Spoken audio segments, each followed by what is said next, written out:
So last night, Florida State lost to Purdue 93-65. Purdue is most likely going to be the number one team in the country next week. So it was interesting to see how FSU compared to the elite of college basketball as it stands now.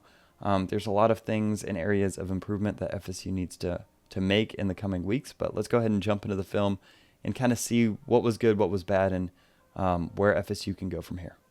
So Florida State wins the tip here, and you can see that immediately they go into this kind of overloaded horns type set. So initial spread pick and roll stalls out, and then you get this set where you got your two big men coming up here setting screens, and then you're going to get a little bit of a screen the screener type action for Osborne here. So he's going to get a screen, give a screen, and then roll. It's clear that Florida State's looking to take advantage of the fact that Malik Osborne is a big man that shoots the three pretty well, but they haven't been able to hit that in a timely manner. That's about a second after that ball needs to be there now. And it's one of the reasons this kind of possession stalls out and you get to the end of the shot clock and have to settle for a contested layup.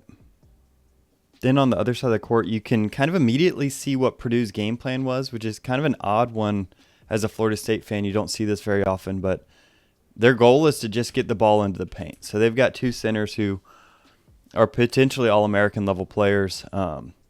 This Zach Edey kid is huge, 7'4", 300 pounds, getting good position in the paint. You can see one of the best battles of the game was watching Malik Osborne try to shut down Zach Edey and try to get that.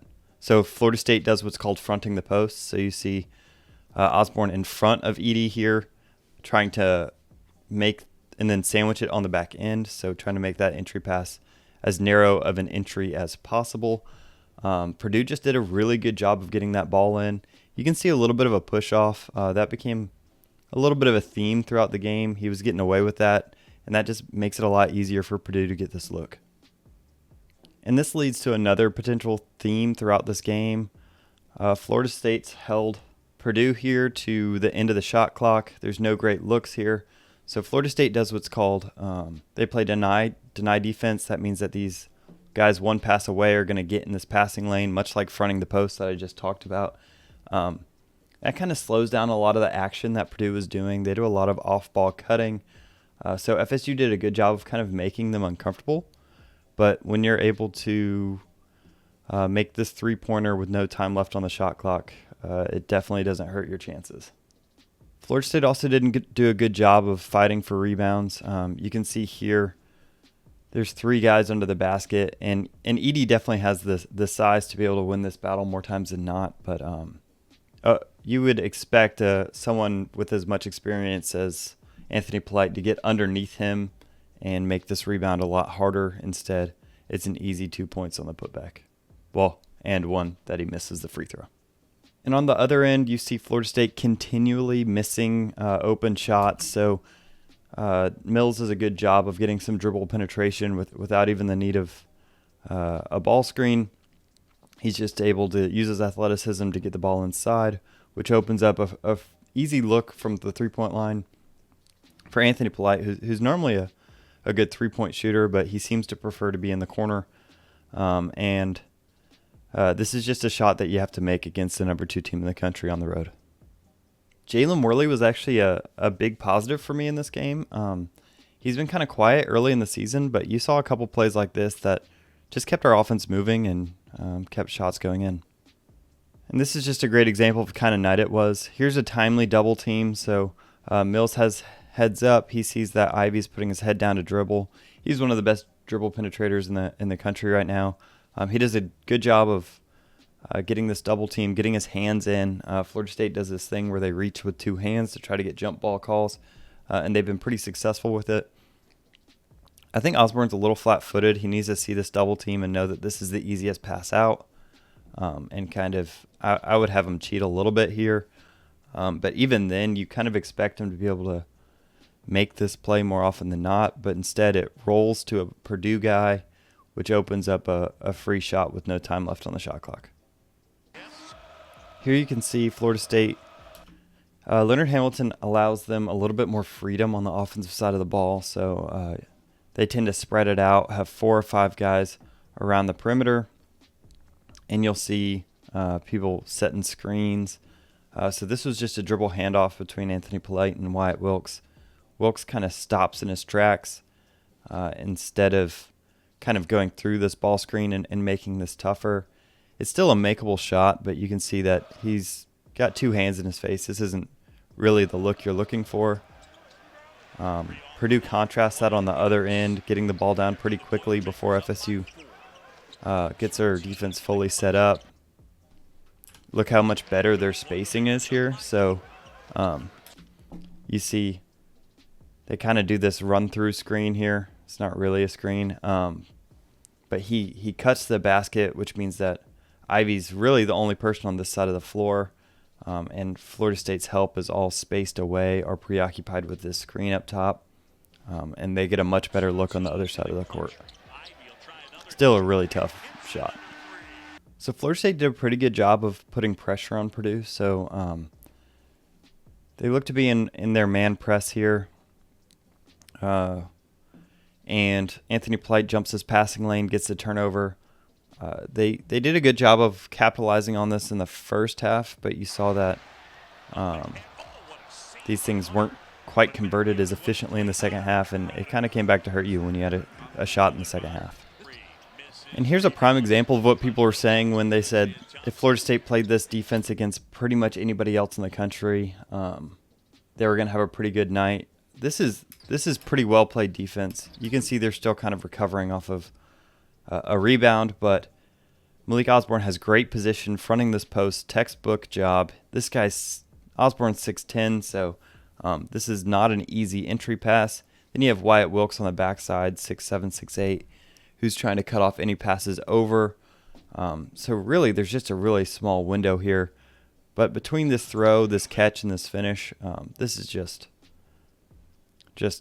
great basketball. Wyatt Wilkes is here to make the play, but a strong catch by Edey and finish. And really, there's not much you can do as a Florida State defense there. And here you can see how that the big man taking advantage of FSU's defense kind of causes them to make mistakes everywhere else. So watch Malik Osborne. So at a certain point in Florida State's base defense, they switch everything. That means that they're not afraid to put a 7-footer on a point guard or a point guard on a 7-footer. That's why FSU tends to grab a bunch of players that are all in that 6'5" to 7-foot range to be exchangeable and switchable.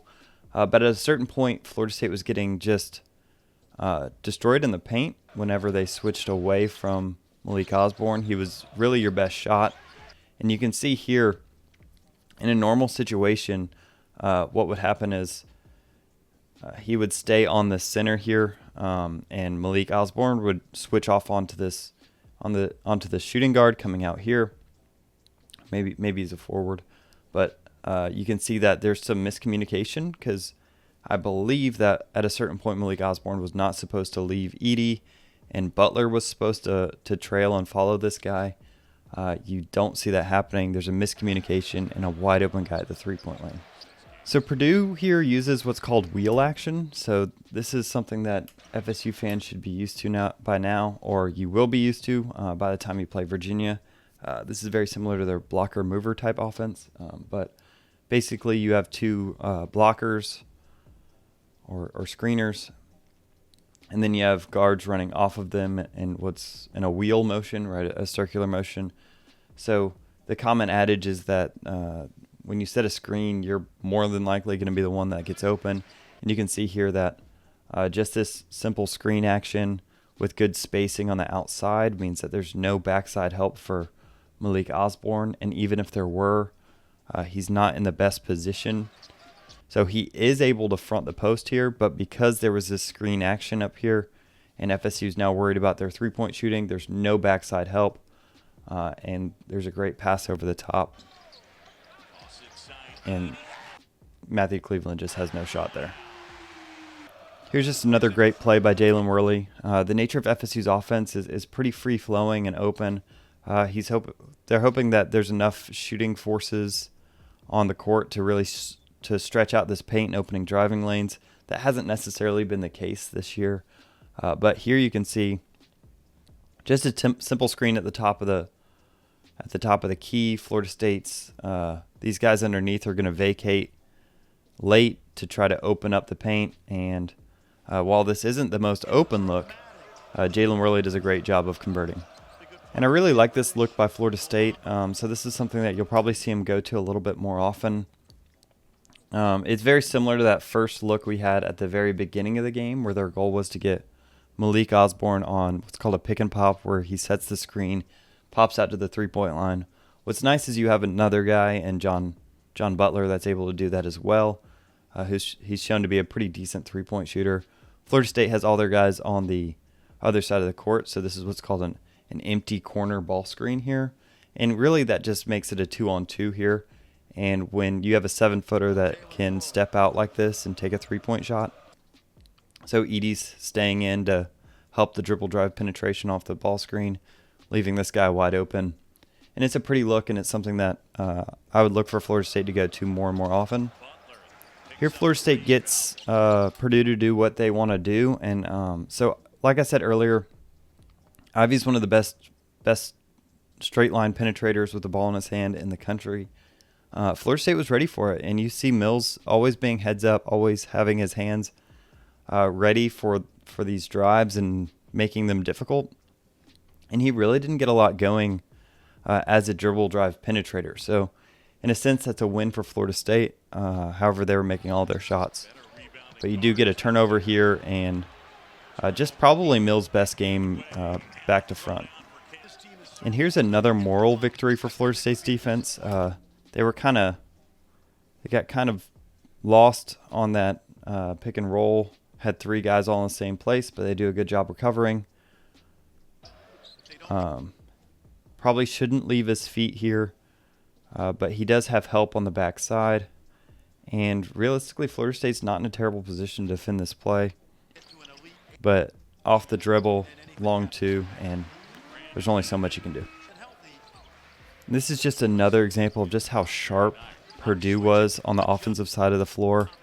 So this is technically their backup center, but he'd probably start on any team in the country that's not named Purdue right now.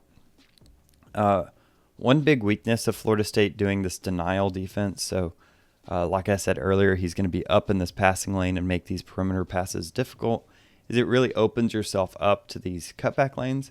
But Anthony Polite's been in this defense long enough to know that that's a threat, and he actually does a pretty decent job of cutting off that cut and making this pass really difficult. There's really only like a 1 or 2 foot gap that he could have thrown this in off an awkward angle with anticipation, and just a beautiful throw and catch that leads to a dunk. This is something that you need to see more of, and it's something that I think they're doing a better job throughout the season. But even when you're not able to get a lot of dribble penetration, it will tend to draw players towards the paint. And even with not a ton of space here, you need to be able to pull this trigger. Anthony Polite's been a little bit slow, a little bit hesitant to be the man and take the shot, but you need to start seeing someone step up and take these. So here's another example of just Florida State needing to be a little bit better, have a little bit better awareness of boxing out. You have an advantage. All of your players are in the paint here. They just have 2 people. Someone needs to get on the inside of this guy. It's long been my theory. I don't have proof to back this up, that Florida State doesn't necessarily work on boxing out as a rule, because they figure they can just out jump people. That doesn't tend to work very well. But actually, you see a box out here by Jalen Worley. It would just be nice to have one here as well, and you would keep Purdue from getting these 2 points. This is probably my favorite possession by Florida State on offense for the night. It just looks pretty cohesive. It looks like there's a plan. You don't see those awkward spacing issues. So Anthony Polite comes off the stagger screen up top, then gets another screen by Malik Osborne. Can't get any penetration off that look. Purdue does a good job of shutting it down. But we don't just stop. We swing it around to the corner here. He has a height advantage. Wyatt Wilkes, if he was shooting well, I wouldn't hate to see him kind of take this shot over someone who wasn't in the best position, who he's got a height advantage on. But instead, he gets him to overcommit a little bit and gets penetration in the lane and ultimately dishes it out to Fletcher, who's open in the corner. And can we just talk about how good of a shooting team this team is? They just don't miss.